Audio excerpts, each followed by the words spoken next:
India അതിന് response കൊടുക്കണം. അത് റെസ്പോണ്ട് കൊടുക്കുന്നത് ആർക്കാ? പാകിസ്ഥാന്. ഇതന്നെ വി ഡി സതീശന് ഇത്ര ഒരു വേദന. എന്താണ് ഞങ്ങൾ ചെയ്യേണ്ടത്? പാകിസ്ഥാനെ ഒന്നും ചെയ്യേണ്ടതെന്നാണ്. അതാണ് വി ഡി സതീശൻ പറയുന്നത്. അപ്പോൾ ഞങ്ങൾ ഒന്നും പറഞ്ഞില്ല. ഞങ്ങൾ പറയുന്നത് ഇതൊരു ടെററിസ്റ്റ് ആക്ട് ആണ്.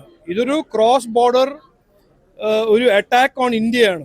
അങ്ങനെയാണ് ഞങ്ങൾ കാണുന്നത്. ഞങ്ങളെന്ന് പറഞ്ഞാൽ ബി ജെ പിയും പിന്നെ ഇന്ത്യ മൊത്തം ആ ഇന്ത്യൻസ് കാണുന്നത് അങ്ങനെ ഒരു അറ്റാക്ക് ഓൺ അവർ സോവറിനിറ്റി. നിരപരാധിയായ സാധാരണക്കാർ അവിടെ സഞ്ചരിക്കാൻ പോകുമ്പോൾ 26 പേരിൽ ജനങ്ങളെ മതം ഏതാണെന്ന് ചോദിച്ച് കൊല്ലുമ്പോൾ അതൊരു പാകിസ്ഥാൻ സ്പോൺസർഡ് ടെററിസ്റ്റ് ആക്ടിവിറ്റിയാണ്. അതിന് വി ഡി സതീശൻ ജി അങ്ങനെ വലിയൊരു സ്ട്രെസ്സിലാവേണ്ട ആവശ്യമില്ല എന്നാണ് ഞാൻ ആഗ്രഹിക്കുന്നത്.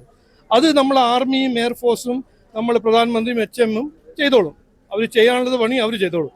വി ഡി സതീശൻ വീട്ടിൽ ഒരു കഞ്ഞിയോ എന്തെങ്കിലും കുടിച്ചോട്ടെ.